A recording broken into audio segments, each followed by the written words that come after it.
ਸਤਿ ਸ਼੍ਰੀ ਅਕਾਲ। ਤੁਸੀਂ ਜੁੜੇ ਹੋਏ ਹੋ ਪੰਜਾਬੀ ਰੇਡੀਓ USA ਦੇ ਨਾਲ ਤੇ ਮੈਂ ਹਾਂ ਪ੍ਰਵੀਨ ਸ਼ਰਮਾ ਲੈ ਕੇ ਹਾਜ਼ਰ ਹਾਂ ਪ੍ਰੋਗਰਾਮ ਖਬਰ ਤੇ ਨਜ਼ਰ। ਖਬਰ ਤੇ ਨਜ਼ਰ ਪ੍ਰੋਗਰਾਮ ਦੇ ਵਿੱਚ ਮੇਰੇ ਨਾਲ ਜੁੜ ਚੁੱਕੇ ਨੇ ਦੀਪਕ ਸ਼ਰਮਾ ਚਨਾਰਥਲ ਜੀ। ਉਹਨਾਂ ਦਾ ਕਰਦੇ ਹਾਂ ਪਹਿਲਾਂ ਸਵਾਗਤ ਤੇ ਫੇਰ ਕਰਾਂਗੇ ਖਬਰਾਂ ਤੇ ਚਰਚਾ।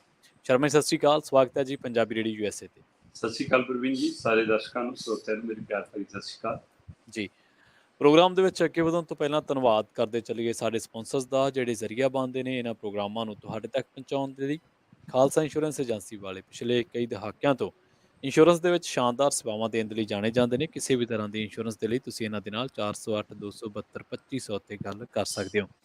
ਟਰਕੀਆਨਾ ਇਮੀਗ੍ਰੇਸ਼ਨ ਲਾ ਫਰਮ ਵਾਲੇ ਜੀ। ਟਰਕੀਆਨਾ ਇਮੀਗ੍ਰੇਸ਼ਨ ਬਾਬਤ ਤੁਹਾਡਾ ਕੋਈ ਸਵਾਲ ਹੈ, ਕੋਈ ਸਲਾਹ ਕਰਨੀ ਹੈ ਤਾਂ 415-909-0503 ਤੇ ਗੱਲ ਕੀਤੀ ਜਾ ਸਕਦੀ ਹੈ।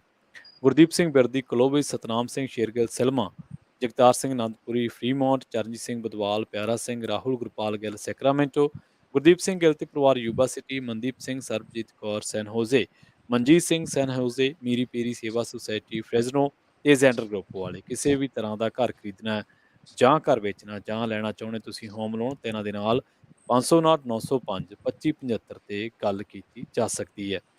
ਸ਼ਰਮਾ ਜੀ, ਖਬਰਾਂ ਦੇ ਵੱਲ ਆਈਏ ਤੇ ਸ਼ੁਰੂਆਤ ਕਰੀਏ ਪੰਜਾਬ ਸਰਕਾਰ ਦੇ ਇਜਲਾਸ ਤੋਂ। ਕਹਿੰਦੇ ਮਾਨ ਨੇ ਫਿਰ ਪੇਸ਼ ਕਰ ਹੀ ਦਿੱਤਾ ਭਰੋਸਗੀ ਮਤਾ ਜੀ। ਬਿਲਕੁਲ ਪ੍ਰਵੀਨ ਜੀ, ਜਿਹੋ ਜਿਹਾ ਤੈਅ ਸੀ, ਜਿਹੋ ਜਿਹਾ ਲੱਗ ਰਿਹਾ ਸੀ, ਜਿਹੋ ਜਿਹੀਆਂ ਖਬਰਾਂ ਆ ਰਹੀਆਂ ਸੀ, ਜਿਸ ਹਵਾਲੇ ਨਾਲ ਆਮ ਆਦਮੀ ਪਾਰਟੀ ਦੇ ਅੰਦਰੋਂ ਪਤਾ ਲੱਗ ਰਿਹਾ ਸੀ, ਉਹੀ ਸੀਗਾ ਕਿ ਭਗਵੰਤ ਮਾਨ ਨੇ ਖੁਦ ਮੋਰਚਾ ਸੰਭਾਲਣਾ ਤੇ ਉਹ ਕਹਿੰਦੇ ਮੈਂ ਆਪੇ ਪੇਸ਼ ਕਰੂੰਗਾ ਮਤਾ। ਜੋ ਹੀ ਹੋਇਆ, ਭਗਵੰਤ ਮਾਨ ਹੋਰਾਂ ਨੇ, ਆਪਾਂ ਕੱਲ ਵੀ ਇਸ ਗੱਲ ਦਾ ਜ਼ਿਕਰ ਕੀਤਾ ਸੀਗਾ ਕਿ ਅੱਜ ਪੇਸ਼ ਕਰਦੇ ਜਾਂ ਇੱਕ ਦਿਨ ਰੁੱਕ ਕੇ 2 ਦਿਨ ਰੁੱਕ ਕੇ ਕਰਦੇ, ਪਰ ਉਹਨਾਂ ਨੇ ਪੇਸ਼ ਅੱਜੇ ਕਰਤਾ ਤੇ ਹੁਣ ਇਹਦੇ ਪਰ ਵੋਟਾਂ ਦਾ ਕਾਰਵਾਈ ਸਾਰੀ ਉਹ ਕਹਿੰਦੇ 3 ਤਰੀਕ ਨੂੰ ਹੋਣੀ। ਸੋ ਇਸ ਲਈ ਬੇਭਰੋਸਗੀ ਦਾ ਔਰ ਭਰੋਸਗੀ ਦੇ ਮਤੇ ਦਾ ਜਿਹੜਾ ਖੇਡ ਸੀਗਾ, ਉਹਦੇ ਵਿੱਚ ਕਿਤੇ ਨਾ ਕਿਤੇ ਆਮ ਆਦਮੀ ਪਾਰਟੀ ਨੇ ਦਿਖਾਇਆ ਕਿ ਲਓ ਅਸੀਂ ਜਿਹੜਾ ਕਹਿ ਰਹੇ ਸੀ ਕਿ ਸਾਡੇ MLA ਖਰੀਦਣ ਦੀ ਕੋਸ਼ਿਸ਼ ਹੈ, ਅਸੀਂ ਉਹਦੇ ਹਵਾਲੇ ਨਾਲ ਭਰੋਸੇ ਦਾ ਮਤਾ ਪੇਸ਼ ਕਰ ਦਿੱਤਾ। ਸੋ ਖੁਦ ਮੁੱਖ ਮੰਤਰੀ ਨੇ ਪੇਸ਼ ਕੀਤਾ ਤੇ ਅਮਨ ਅਰੋੜਾ ਔਰ ਹਰਪਾਲ ਚੀਮਾ ਔਰ ਨੇ ਉਹਦੀ ਤਾਈਦ ਕੀਤੀ। ਪਰ ਇਹ ਸਾਰੇ ਪਹਿਲੂ ਦੇ ਵਿੱਚ ਜੋ ਕੁਛ ਵਿਧਾਨ ਸਭਾ ਦੇ ਅੰਦਰ ਹੋਇਆ, ਉਸ ਨੂੰ ਲੈ ਕੇ ਜੇਕਰ ਤੁਸੀਂ ਪਹਿਲੇ ਦਿਨ ਤੋਂ ਦੇਖੋ ਕਿ 22 ਸਤੰਬਰ ਨੂੰ ਸੱਦ ਰਹੇ ਸੀਗੇ, 22 ਸਤੰਬਰ ਨੂੰ ਰਾਜਪਾਲ ਨੂੰ ਕਹਿੰਦੇ ਨੇ ਕਿ ਅਸੀਂ ਖਾਸ ਇੱਕ ਦਿਨ ਦਾ ਇਜਲਾਸ ਬੁਲਾਉਣਾ ਚਾਹੁੰਦੇ ਹਾਂ, ਉਹ 'ਚ ਭਰੋਸਗੀ ਦਾ ਮਤਾ ਲੈਣਾ ਚਾਹੁੰਦੇ ਹਾਂ। ਰਾਜਪਾਲ ਹੋਰਾਂ ਨੇ ਪਹਿਲਾਂ ਹਾਮੀ ਭਰਤੀ, ਮਨਜ਼ੂਰੀ ਦੇ ਦਿੱਤੀ। ਬਾਅਦ ਚੋਂ ਵਿਰੋਧੀ ਧਿਰਾਂ ਨੇ ਕਿਹਾ ਨਹੀਂ ਜੀ, ਇਹ ਨਿਯਮਾਵਲੀ ਤਹਿਤ ਸਹੀ ਨਹੀਂ ਗਾ ਜੀ, ਕਾਨੂੰਨ ਦੇ ਤਹਿਤ ਸਹੀ ਨਹੀਂ ਜੀ, ਸੰਵਿਧਾਨ ਦਾ ਹਵਾਲਾ ਜੀ, ਪੰਜਾਬ ਦੇ ਵਿੱਚ ਬੇਭਰੋਸਗੀ ਦਾ ਮਤਾ ਤਾਂ ਆ ਸਕਦਾ, ਭਰੋਸਗੀ ਦਾ ਮਤਾ ਨਹੀਂ ਆ ਸਕਦਾ ਜੀ। ਜਦੋਂ ਇਸ ਹਵਾਲੇ ਉਹਨਾਂ ਨੂੰ ਦੱਸਿਆ ਤਾਂ ਉਹਨਾਂ ਨੇ ਪੜ੍ਹ ਲਿਖ ਕੇ ਦੁਬਾਰਾ ਨਿਰਦੇਸ਼ ਭੇਜ ਦੇ ਕਿ ਮੈਂ ਸੈਸ਼ਨ ਰੱਦ ਕਰਦਾ। ਉਸ ਤੋਂ ਬਾਅਦ ਟਕਰਾਅ ਸ਼ੁਰੂ ਹੋਇਆ। ਖਬਰਾਂ ਇਸ ਹਵਾਲੇ ਨਾਲ ਲੱਗੀਆਂ ਕਿ ਦੋਵਾਂ 'ਚ ਟਕਰਾਅ ਹੋ ਗਿਆ, ਟਕਰਾਅ ਹੋ ਗਈ, ਉਹਨੂੰ ਜਵਾਬ ਦੇ ਰਿਹਾ, ਉਹਨੂੰ ਜਵਾਬ ਦੇ ਰਿਹਾ ਤੇ ਆਖਰ ਫਿਰ ਇਹਨਾਂ ਨੇ ਆਪਣੇ ਸਲਾਹ ਕਰਨ ਦਾ ਫਾਰਮੂਲਾ ਕੱਢ ਕੇ 27 ਤਰੀਕ ਲਈ ਵਿਸ਼ੇਸ਼ ਤੌਰ ਦੇ ਉੱਤੇ ਹੁਣ ਆਮ ਸੈਸ਼ਨ ਸੱਦਣ ਦਾ ਪਹਿਲਕਦਮੀ ਕੀਤੀ, ਜਿਸ 'ਚ ਪਰਾਲੀ, ਬਿਜਲੀ, GST ਤੇ ਹੋਰ ਪੰਜਾਬ ਦੇ ਮੁੱਦਿਆਂ ਨੂੰ ਲੈ ਕੇ ਹਵਾਲੇ ਨਾਲ ਮਨਜ਼ੂਰੀ ਲਈ ਤੇ ਉਹ ਮਨਜ਼ੂਰੀ ਮਿਲ ਗਈ। ਮਨਜ਼ੂਰੀ ਮਿਲਣ ਤੋਂ ਬਾਅਦ ਅੰਦਰ ਵੜਦੀ ਸਾਰੇ ਕੋਈ ਪਰਾਲੀ ਨਹੀਂ, ਕੋਈ ਹੋਰ ਮੁੱਦਾ ਨਹੀਂ। ਪਹਿਲਾਂ ਸ਼ਰਧਾਂਜਲੀਆਂ ਦਿੱਤੀਆਂ, ਉਸ ਤੋਂ ਬਾਅਦ ਮੀਟਿੰਗ ਕੀਤੀ। ਮੀਟਿੰਗ 'ਚ 3 ਦਿਨ ਦਾ ਸੈਸ਼ਨ ਵਧਾਉਣ ਦਾ ਐਡਵਾਈਜ਼ਰੀ ਕਮੇਟੀ ਨਾਲ, ਜਿਹੜੀ ਰਾਜਪਾਲ ਆਪਣਾ ਪੰਜਾਬ ਦੇ ਵਿਧਾਨ ਸਭਾ ਸਪੀਕਰ ਨਾਲ ਬੈਠਕ ਹੁੰਦੀ ਆ, ਉਹਦੇ 'ਚ ਹਰਪਾਲ ਚੀਮਾ ਵੀ, ਅਮਨ ਅਰੋੜਾ ਵੀ, ਬਸਪਾ ਦੇ ਇੱਕ MLA ਵੀ, ਪ੍ਰਤਾਪ ਬਾਜਵਾ ਵੀ, ਉਹ ਸਾਰੇ ਜਿਹੜੇ ਹੁੰਦੇ ਨੇ ਉਹਨਾਂ ਸਾਰਿਆਂ 'ਚ ਪਾਸ ਹੁੰਦੇ ਕਿ 3 ਦਿਨ ਲਈ ਵਧਾ ਲਓ। ਸੋ 3 ਦਿਨ ਲਈ ਸੈਸ਼ਨ ਵਧਾ ਲਿਆ ਜਾਂਦਾ। ਆਪਾਂ ਪਹਿਲਾਂ ਵੀ ਆਪਣੇ ਦਰਸ਼ਕਾਂ ਨਾਲ ਗੱਲ ਸਾਂਝੀ ਕੀਤੀ ਸੀ ਕਿ ਸੈਸ਼ਨ 3-4 ਦਿਨ ਜਾਂ ਹਫ਼ਤੇ ਦਾ ਵੱਧ ਸਕਦਾ। ਸੋ ਹੁਣ ਉਸ ਤੋਂ ਬਾਅਦ ਫਿਰ ਮਤਲਬ ਕਿ ਉਹ ਦੁਬਾਰਾ ਬੈਠੇ ਤੇ ਬੈਠਦੇ ਹੀ ਹੰਗਾਮਾ ਵੀ ਹੁੰਦਾ ਰਿਹਾ ਤੇ ਭਰੋਸੇ ਦਾ ਮਤਾ ਜਦੋਂ ਪੇਸ਼ ਕੀਤਾ, 2 ਵਾਰ ਹੰਗਾਮਾ ਆਇਆ, 2 ਵਾਰ ਮੁਲਤਵੀ ਕਰਨਾ ਪਿਆ। ਫਿਰ ਦੁਬਾਰਾ ਜਦੋਂ ਨਹੀਂ ਹਟੇ ਤੇ ਫਿਰ ਇਹਨਾਂ ਨੇ ਕਾਂਗਰਸੀਆਂ ਨੂੰ ਕਹਿਤਾ ਕਿ ਭਾਈ ਇਹਨਾਂ ਨੂੰ ਚੱਕ ਕੇ ਬਾਹਰ ਕੱਢੋ ਤੇ ਉੱਥੋਂ ਹੰਗਾਮਾ ਜ਼ਿਆਦਾ ਸ਼ੁਰੂ ਹੋ ਗਿਆ। ਕਿਉਂਕਿ BJP ਵਾਲੇ 2 ਸੀ, ਉਹ 2 ਜਣੇ ਤਾਂ ਪਹਿਲਾਂ ਹੀ ਮਤਾ ਪੇਸ਼ ਕਰਦੇ ਹੀ ਬਾਈਕਾਟ ਕਰਕੇ ਚਲੇ ਗਏ। ਉਹ ਤੋਂ ਬਾਅਦ ਅਕਾਲੀਆਂ ਨੇ ਵੀ ਆਪਣਾ ਰੋਸ ਪ੍ਰਗਟਾਤਾ, ਪਰ ਕਾਂਗਰਸੀ ਦੇਖਣ ਨੂੰ ਹੈਗੇ ਨੇ ਉੱਥੇ ਕੁਛ, ਤਾਂ ਇਸ ਲਈ ਉਹ ਰੌਲਾ ਪਾਉਂਦੇ ਵੀ ਨਜ਼ਰ ਆਏ। ਉਹਨਾਂ ਦੀ ਨਾਅਰੇਬਾਜ਼ੀ ਵੀ ਸੁਣਨ ਨੂੰ ਮਿਲੀ, ਉਹਨਾਂ ਦੀ ਤੂਤੂ ਮੈਮੇ ਵੀ ਸੁਣਨ ਨੂੰ ਮਿਲੀ। ਇਸ ਤੂਤੂ ਮੈਂ ਦੇ ਵਿੱਚ ਉਹਨਾਂ ਦੇ ਪੁਰਾਣੇ ਮੁੱਖ ਮੰਤਰੀ ਦਾ ਨਾਂ ਵੀ ਵਿਧਾਨ ਸਭਾ ਦੇ ਅੰਦਰ ਖੂਬ ਗੂੰਜਿਆ। ਖੁਦ ਮੁੱਖ ਮੰਤਰੀ ਭਗਵੰਤ ਮਾਨ ਉਹਨਾਂ ਨੇ ਪੁੱਛਿਆ ਕਿ ਜੀ ਤੁਹਾਡਾ ਉਹ ਮਤਲਬ ਕਿ ਮੈਂ ਕੋਈ ਵੀ ਕੰਮ ਕਰਦਾ, ਕੋਈ ਫਾਈਲ ਖੋਲਦਾ, ਕਹਿੰਦੇ ਜੀ ਇਹ ਚੰਨੀ ਜੀ ਨੇ ਕੀਤਾ ਪੁੱਠਾ ਕੰਮ। ਇਹ ਅਫਸਰ ਦੱਸ ਦਿੰਦੇ ਆ ਕਿ ਆਹ ਸਾਈਨ ਤਾਂ ਚੰਨੀ ਦੇ ਹੋਏ ਆ ਜੀ, ਤੇ ਕਹਿੰਦੇ ਉਹ ਦੱਸ ਸਕਦੇ ਹੋ ਤੁਹਾਡਾ ਚੰਨੀ ਹੈ ਕਿੱਥੇ ਆ। ਸੋ ਕਹਿੰਦੇ ਕਿ ਕੋਈ ਕਹਿੰਦਾ ਅਮਰੀਕਾ ਚਲਾ ਗਿਆ, ਕੋਈ ਕਹਿੰਦਾ ਕੈਨੇਡਾ ਚਲਾ ਗਿਆ, ਕੋਈ ਰੂਹ ਖੁਸ਼ ਹੋ ਗਿਆ, ਕਿੱਥੇ ਆ। ਸੋ ਇਸ ਲਈ ਉਹਨੇ ਉਹ ਤੰਜ ਵੀ ਕੱਸਿਆ ਤੇ ਉਹਨਾਂ ਨੇ ਇੱਥੋਂ ਤੱਕ ਕਿਹਾ ਕਿ ਹਰ ਕਾਂਗਰਸੀ ਉਸ ਸਮੇਂ ਤੱਕ ਇਮਾਨਦਾਰ ਆ ਜਦੋਂ ਤੱਕ ਉਹਨੂੰ ਭ੍ਰਸ਼ਟਾਚਾਰ ਕਰਨ ਦਾ ਦਾ ਨਹੀਂ ਲੱਗਦਾ, ਉਹਦਾ ਮੌਕਾ ਨਹੀਂ ਮਿਲਦਾ। ਸੋ ਇਸ ਤੋਂ ਲੈ ਕੇ ਤਕਰਾਰ ਵਧੀ ਤੇ ਤੂਤੂ ਮੈਮਾ ਹੋਈ ਤੇ ਆਖਰ ਉਹ ਨਾਰੇ ਲਾਉਣ ਲੱਗੇ ਤੇ ਉਹਨਾਂ ਨੂੰ ਬਾਹਰ ਜਾਣ ਲਈ ਕਹਿਤਾ ਸਪੀਕਰ ਸਾਹਿਬ ਨੇ। ਜਦੋਂ ਨਹੀਂ ਮੰਨੇ ਤੇ ਉਹ ਕਹਿੰਦੇ ਕਿ ਐਂ ਕਰੋ ਭਾਈ ਮਾਰਸ਼ਲ ਨੂੰ ਕਹਿ, ਇਹਨਾਂ ਨੂੰ ਚੱਕ ਕੇ ਬਾਹਰ ਸਿੱਟੋ। ਸੋ ਬਾਹਰ ਕਰ ਦਿੱਤੇ ਗਏ ਤੇ ਇਹ ਸਾਰਾ ਕੁਝ ਕੱਲ ਵਾਲੇ ਸੈਸ਼ਨ ਦੇ ਅੰਦਰ ਹੋਇਆ। ਤੇ ਉਸ ਤੋਂ ਬਾਅਦ ਫਿਰ ਤੈਅ ਹੋ ਗਿਆ ਕਿ ਭਾਈ 3 ਤਰੀਕ ਨੂੰ ਇਸ ਭਰੋਸਗੀ ਦੇ ਮਤੇ ਦੇ ਉੱਤੇ ਵੋਟਾਂ ਪਵਾ ਲਿਓ, ਇਸ ਦੇ ਉੱਤੇ ਬਹਿਸ ਕਰਾ ਲਿਓ, 3 ਤਰੀਕ ਨੂੰ ਹੋਊਗਾ। ਤੇ ਪਰ ਇਹ ਸਭ ਦੇ ਦਰਮਿਆਨ ਪ੍ਰਵੀਨ ਜੀ ਗੱਲ 22 ਤੋਂ ਸ਼ੁਰੂ ਕਰ ਲਓ, ਗੱਲ ਆਮ ਵਿਧਾਨ ਸੈਸ਼ਨ ਤੋਂ ਕਰ ਲਓ, ਗੱਲ ਵਿਸ਼ੇਸ਼ ਸੈਸ਼ਨ ਦੀ ਕਰ ਲਓ, ਗੱਲ ਚੰਨੀ ਦੀ ਕਰ ਲਓ, ਗੱਲ ਭਰੋਸਗੀ ਦੇ ਮਤੇ ਦੀ ਕਰ ਲਓ, ਗੱਲ MLA ਨੂੰ ਬਾਹਰ ਕੱਢਣ ਦੀ ਕਰ ਲਓ, ਗੱਲ ਆਪਣੇ MLA ਦੀ ਕਰ ਲਓ। ਇਹ ਸਾਰੇ ਇਸ ਪਿਛਲੇ 15-20 ਦਿਨਾਂ ਜਿਹੜਾ ਖੇਡ ਚੱਲ ਰਿਹਾ, ਇਹ ਸਾਰੇ ਦੇ ਵਿੱਚ ਪੰਜਾਬ ਕਿੱਥੇ ਹੈ? ਪੰਜਾਬ ਦੇ ਮੁੱਦੇ ਕਿੱਥੇ ਨੇ? ਪੰਜਾਬ ਦੇ ਮਸਲੇ ਕਿਹਨੇ ਵਿਚਾਰਨੇ ਨੇ? ਕੀ ਪੰਜਾਬ 'ਚ ਬੇਰੁਜ਼ਗਾਰੀ ਦਾ ਮਸਲਾ ਹੱਲ ਹੋ ਗਿਆ? ਕੀ ਪੰਜਾਬ 'ਚ ਧਰਨੇ ਮੁਜ਼ਾਹਰੇ ਲੱਗਣੇ ਬੰਦ ਹੋ ਗਏ? ਕੀ ਕਿਸਾਨ ਖੁਦਕੁਸ਼ੀਆਂ ਮੁੱਕ ਗਈਆਂ? ਕੀ ਪੰਜਾਬ ਦੇ ਵਿੱਚ ਮਾਫੀਆ ਰਾਜ ਮੁੱਕ ਗਿਆ? ਕੀ ਪੰਜਾਬ 'ਚ ਮਾਈਨਿੰਗ ਦਾ ਹੁਣ ਵਿਸ਼ਾ ਨਹੀਂ? ਕੀ ਪੰਜਾਬ 'ਚ ਨਸ਼ਿਆਂ ਦਾ ਹੁਣ ਵਿਸ਼ਾ ਨਹੀਂ? ਕੀ ਪੰਜਾਬ 'ਚ ਬੇਅਦਬੀ ਵਾਲੇ ਮਾਮਲਿਆਂ 'ਚ ਇਨਸਾਫ ਮਿਲ ਗਿਆ ਹੈ? ਕੀ ਪੰਜਾਬ ਦੇ ਹਰ ਘਰ ਦੇ ਵਿੱਚ ਰੁਜ਼ਗਾਰ ਮਿਲ ਗਿਆ? ਕੀ ਪੰਜਾਬ ਦੇ ਬੱਚਿਆਂ ਨੂੰ ਸਹੀ ਸਕੂਲ ਸਿਸਟਮ ਮਿਲ ਗਿਆ? ਹੈਲਥ ਸਿਸਟਮ ਉਹ ਚੰਦ ਕਲੀਨਿਕ ਖੋਲਣ ਨਾਲ ਹੱਲ ਹੋ ਗਿਆ? ਸੋ ਕਿੱਥੇ ਆ ਪੰਜਾਬ? ਸਵਾਲ ਇਹੀ ਹੈ ਕਿ ਇਹ ਸਾਰੇ ਮੁੱਦਿਆਂ ਦਾ ਪੰਜਾਬ ਨੂੰ ਕੀ ਫਾਇਦਾ? ਤੁਸੀਂ ਲੜੋ ਭਿੜੋ, ਭਰੋਸਾ ਜਿਤਾਓ, ਲਗਾਓ, ਲੋਕਾਂ ਨੇ ਤੁਹਾਨੂੰ ਚੁਣਤਾ, 92 MLA ਚੁਣਤੇ, ਚੁੱਪ ਕਰਕੇ ਆਪਣਾ ਕੰਮ ਕਰੋ। ਤੁਹਾਡਾ ਕੰਮ ਬੋਲੇ, ਲੋਕ ਤੁਹਾਡੀ ਹਾਮੀ 'ਚ ਬੋਲਣ। ਉਸ ਪਹਿਲੂ ਤੇ ਨਹੀਂ ਆ ਰਹੀ ਮਾਨ ਸਰਕਾਰ। ਮਾਨ ਸਰਕਾਰ ਇੱਕ ਤੋਂ ਇੱਕ ਪਹਿਲਾਂ ਪੰਜਾਬ ਨੂੰ ਪੌੜੀ ਬਣਾਇਆ ਆਮ ਆਦਮੀ ਪਾਰਟੀ ਨੇ, ਤੇ ਉਹ ਪੌੜੀ ਚੜ੍ਹਨ 'ਚ ਕਾਮਯਾਬ ਹੋ ਗਏ ਤੇ ਉਸ ਕਾਮਯਾਬੀ ਨੂੰ ਹੁਣ ਸੂਬਿਆਂ 'ਚ ਵੇਚਣ ਤੁਰ ਪਏ ਕਿ ਪਹਿਲਾਂ ਪੰਜਾਬ ਦਾ ਤਾਂ ਕੁਝ ਸਵਾਰ ਜਾਓ। ਤੇ ਉੱਥੇ ਜਾ ਕੇ ਤੁਸੀਂ ਕਹਿੰਦੇ ਹੋ ਅਸੀਂ 1000 ਰੁਪਇਆ ਮਹੀਨਾ ਦਿੱਤਾ, ਉੱਥੇ ਜਾ ਕੇ ਬਿਜਲੀ ਮੁਫਤ ਮਿਲ ਗਈ। ਪੰਜਾਬ 'ਚ ਜਿਹਦਾ ਬੂਹਾ ਖੜਕਾ ਕੇ ਪੁੱਛ ਲੋਗੇ ਭਾਈ 0 ਬਿੱਲ ਆਇਆ, ਅਗਲੇ ਕਹਿੰਦੇ ਨਹੀਂ ਆਇਆ ਜੀ। ਸੋ ਇਸ ਲਈ ਉਧਰ ਤੁਸੀਂ ਇਹ ਵਾਅਦੇ ਵੇਚ ਰਹੇ ਹੋ। ਇਸ ਨੂੰ ਲੈ ਕੇ ਸਵਾਲ ਹੈ ਕਿ ਪਹਿਲਿਆਂ ਦੀਆਂ ਨਲਾਇਕੀਆਂ ਤੋਂ ਤੰਗ ਹੋ ਕੇ ਪੰਜਾਬ ਦੇ ਲੋਕਾਂ ਨੇ, ਅਕਾਲੀ ਕਾਂਗਰਸੀਆਂ ਦੀਆਂ ਲੁੱਟਾਂ ਤੋਂ ਤੰਗ ਹੋ ਕੇ, ਉਹਨਾਂ ਦੀ ਚੋਰ ਬਜ਼ਾਰੀਆਂ ਤੋਂ ਤੰਗ ਹੋ ਕੇ, ਉਹਨਾਂ ਦੇ ਭ੍ਰਿਸ਼ਟਾਚਾਰ ਤੋਂ ਤੰਗ ਹੋ ਕੇ ਤੁਹਾਨੂੰ ਚੁਣਿਆ ਸੀ। ਤੁਸੀਂ ਇਹ ਕਿਹੜਾ ਰਾਗ ਛੇੜ ਕੇ ਬੈਠੇ ਹੋ? ਇਹ ਰਾਗ ਪੰਜਾਬ ਦਾ ਰਾਗ ਨਹੀਂ ਹੈ। ਸੋ ਇਸ ਲਈ ਪੰਜਾਬ ਤਾਂ ਉਹ ਚਾਹੁੰਦਾ ਹੈ ਕਿ ਸਾਡੇ ਮਸਲਿਆਂ ਦੇ ਹੱਲ ਦੀ ਤਜਵੀਜ਼ ਲਿਆਓ, ਉਹ ਖਰੜਾ ਲਿਆਓ, ਉਹ ਮਤਾ ਲਿਆਓ। ਤੇ ਉਹ ਨਾ ਉਹ ਮਤੇ ਆਏ, ਨਾ ਉਹ ਖਰੜਾ ਪੇਸ਼ ਹੋਇਆ, ਨਾ ਉਹ ਨੀਤੀਆਂ ਬਣੀਆਂ। ਤੇ 6 ਮਹੀਨੇ ਦਾ ਸਮਾਂ ਮੰਗਣ ਵਾਲੇ 6 ਮਹੀਨੇ ਟੱਪ ਵੀ ਗਏ। ਪਰ ਪੰਜਾਬ ਕਿਸ ਸਥਿਤੀ 'ਚ ਖੜਿਆ ਤੁਹਾਡੇ ਸਾਹਮਣੇ ਹੈ ਕਿ ਕੋਈ ਹੱਲ ਨਹੀਂ। ਚਾਹੇ ਇੱਥੇ ਖੇਡ ਮੈਦਾਨ 'ਚ ਖੇਡਦਾ ਖਿਡਾਰੀ ਕਤਲ ਹੋ ਜਾਵੇ, ਚਾਹੇ ਇੱਥੇ ਗਾਇਕ ਕਤਲ ਹੋ ਜਾਵੇ, ਕਿਸੇ ਦਾ ਕੋਈ ਹੱਲ ਪਤਾ ਨਹੀਂਗਾ। ਪਰ ਆਹ ਮੁੱਦੇ ਕਿਤੇ ਨਾ ਕਿਤੇ ਸਿਰਫ ਰਾਜਨੀਤਿਕ ਮੁੱਦੇ ਨੇ। ਔਰ ਕੱਲ ਪੰਜਾਬ ਦੀ ਵਿਧਾਨ ਸਭਾ ਦੇ ਵਿੱਚ ਸਿਰਫ ਰਾਜਨੀਤੀ ਦੀ ਖੇਡ ਹੋਈ। ਔਰ ਉਹ ਭਰੋਸੇ ਦੇ ਮਤੇ ਦਾ ਡਰਾਮਾ ਜਿਹੜਾ ਹਰਿਆਣੇ ਤੋਂ ਬਾਹਰ ਜਾ ਕੇ ਗੁਜਰਾਤ 'ਚ ਵੀ ਵੇਚਣਾ, ਜਿਹੜਾ ਪੰਜਾਬ ਤੋਂ ਬਾਹਰ ਜਾ ਕੇ ਰਾਜਸਥਾਨ 'ਚ ਵੀ ਵੇਚਣਾ। ਸੋ ਇਸ ਲਈ ਇਸੇ ਤਰ੍ਹਾਂ ਹਿਮਾਚਲ 'ਚ ਵੀ ਵੇਚਣਾ, ਇਸੇ ਤਰ੍ਹਾਂ ਬਾਕੀ ਸੂਬਿਆਂ 'ਚ ਵੇਚਣਾ, ਤਾਂ ਕਿ 24 ਤੱਕ ਹਰ ਸੂਬੇ 'ਚ ਸਾਡੇ ਕੋਲ ਵੇਚਣ ਲਈ ਇਹ ਮੁੱਦੇ ਹੋਣ। ਤੇ ਸਿਰਫ ਆਮ ਆਦਮੀ ਪੰਜਾਬ ਦਾ ਮਾਡਲ ਵੇਚ ਰਹੀ ਆ, ਪੰਜਾਬ ਦਾ ਇੱਕ ਦ੍ਰਿਸ਼ ਵੇਚ ਰਹੀ ਆ, ਜਦੋਂ ਕਿ ਪੰਜਾਬ ਦੇ ਮੁੱਦੇ ਤੇ ਚਰਚਾ ਬਿਲਕੁਲ ਬੰਦ ਹੈ। ਜੀ।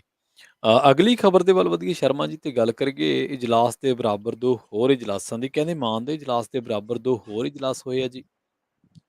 ਪ੍ਰਵੀਨ ਜੀ, ਜਦੋਂ ਸਾਰਾ ਹੀ ਨਟੰਕੀਬਾਜ਼ ਇਕੱਠੇ ਹੋ ਜਾਣ ਫਿਰ ਡਰਾਮੇ ਹੋਣਗੇ ਜੀ। ਸੋ ਇਹ ਬੀਜੇਪੀ ਕਾਂਗਰਸੀ ਤਾਂ ਉਹਨਾਂ ਨਾਲੋਂ ਬੜੇ ਵੀ, ਆਮ ਆਦਮੀ ਪਾਰਟੀ ਦੇ MLA ਚੁਣੇ ਹੋਏ ਨਾਲੋਂ ਵੀ ਬੜੇ ਨਟੰਕੀਬਾਜ਼ ਨੇ, ਕਿਉਂਕਿ ਉਹਨਾਂ ਨੂੰ ਚਲਾਉਣ ਵਾਲਾ ਇੱਕੋ ਬੰਦਾ ਹੈ, ਅਰਵਿੰਦ ਕੇਜਰੀਵਾਲ। ਤੇ ਇਹ ਤਾਂ ਹਲੇ ਨਵੇਂ ਮੈਦਾਨ 'ਚ ਆਏ ਨੇ, ਨਵੇਂ ਸਿੱਖੀਏ ਨੇ। ਸੋ ਇਹਨਾਂ 'ਚੋਂ ਜ਼ਿਆਦਾਤਰ ਨੂੰ ਤਾਂ ਨਹੀਂ ਪਤਾ, ਉਹਨਾਂ ਨੂੰ ਜਿੰਨੀ ਸਕ੍ਰਿਪਟ ਦਿੱਤੀ ਜਾਂਦੀ ਹੈ ਉਨੀ ਬੋਲੀ ਬੋਲਦੇ ਨੇ।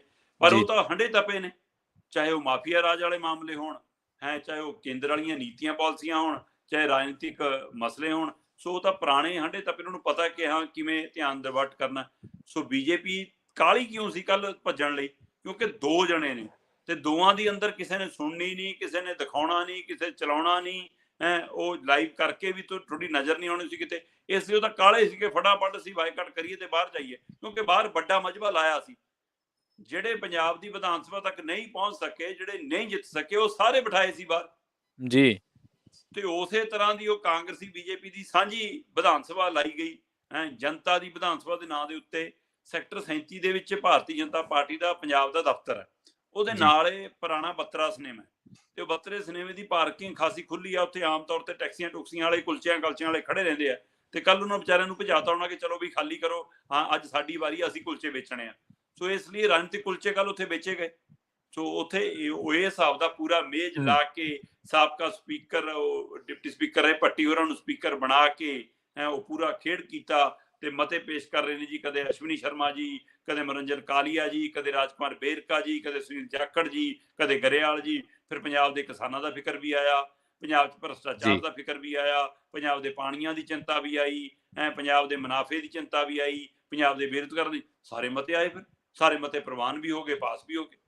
ਸੋ ਇਸ ਲਈ ਇਹ ਉਹਨਾਂ ਨਾਲੋਂ ਵੀ ਵੱਡੇ ਡਰਾਮੇਬਾਜ਼ ਨੇ। ਇਹਨਾਂ ਨੂੰ ਪਤਾ ਹੈ ਕਿ ਅਸੀਂ ਚਰਚਾ 'ਚ ਕਿਵੇਂ ਰਹਿਣਾ, ਅਸੀਂ ਮੀਡੀਆ ਦੀ ਨਜ਼ਰ ਕਿਵੇਂ, ਕਿਉਂਕਿ ਮੀਡੀਆ ਨੂੰ ਵੀ ਪਤਾ ਕਿ ਇੱਥੇ ਨਾਮੀ ਗ੍ਰਾਮੀ ਨਾ ਤਾਂ ਹੈਗੇ, ਚਾਹੇ ਉਹ ਚੱਲੇ ਹੋਏ ਕਾਰਤੂਸ ਨੇ, ਚਾਹੇ ਉਹ ਫੇਲ ਕਾਰਤੂਸ ਨੇ। ਖਾਸੇ ਨਾਮ ਸੀ, ਕੱਲ ਕਿਰਾਣਾ ਸੋਢੀ ਵੀ ਬੈਠਾ ਹੈ, ਰਾਜਕੁਮਾਰ ਬੇਰਕਾ ਵੀ ਬੈਠਾ ਹੈ, ਹਾਂਜੀ, ਆ ਵੀ ਬੈਠਾ ਜੀ, ਉਹ ਵੀ ਬੈਠਾ ਜੀ, ਗਰੇਵਾਲ ਵੀ ਇਕੱਠਾ ਬੈਠਾ ਜੀ, ਜਾਖੜ ਵੀ ਬੈਠਾ, ਚਲੋ ਜੀ।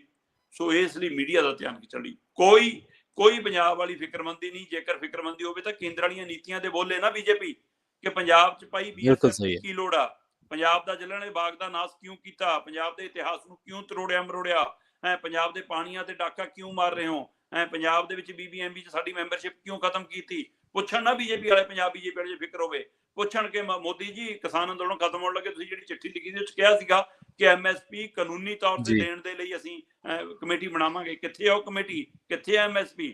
ਨਹੀਂ ਪੁੱਛ ਸਕਦੇ, ਕਿਉਂਕਿ ਡਰਾਮਾ ਦੀ ਸਕ੍ਰਿਪਟ ਉਧਰੋਂ ਆਉਂਦੀ ਹੈ। ਜਿਵੇਂ ਕੇਜਰੀਵਾਲ ਕਹਿੰਦੇ ਨੇ ਕਿ ਪੰਜਾਬ ਦੇ ਭਗਵੰਤ ਮਾਨ ਨੂੰ ਸਕ੍ਰਿਪਟ ਭੇਜਦੇ ਨੇ, ਉਸੇ ਤਰ੍ਹਾਂ ਦਿੱਲੀ ਚਾਹੇ ਉਹ ਨੱਡਾ ਭੇਜਣ, ਚਾਹੇ ਉਹ ਅਮਿਤ ਸ਼ਾਹ ਭੇਜਣ, ਚਾਹੇ ਮੋਦੀ ਦੇ PMO ਹਾਊਸ ਤੋਂ ਆਵੇ, ਉਹ ਸਕ੍ਰਿਪਟਾਂ ਆਉਂਦੀਆਂ ਨੇ। ਸੋ ਸਕ੍ਰਿਪਟ ਦਾ ਡਰਾਮਾ ਸੀ, ਕੱਲ ਇਹਨਾਂ ਨੇ ਡਰਾਮਾ ਕੀਤਾ। ਜੀ, ਦੂਜੇ ਪਾਸੇ ਕਾਂਗਰਸ ਨੂੰ ਲੱਗਿਆ ਕਿ ਅਸੀਂ ਦ੍ਰਿਸ਼ ਚੋਂ ਬਾਹਰ ਨਾ ਹੋ ਜਾਈਏ, ਕਿ ਸਾਨੂੰ ਚੱਕ ਕੇ ਦਾ ਬਾਹਰ ਸਿੱਟਤਾ, ਹੁਣ ਇਹ ਤੋਂ ਬਾਅਦ ਕੀ ਕਰੀਏ।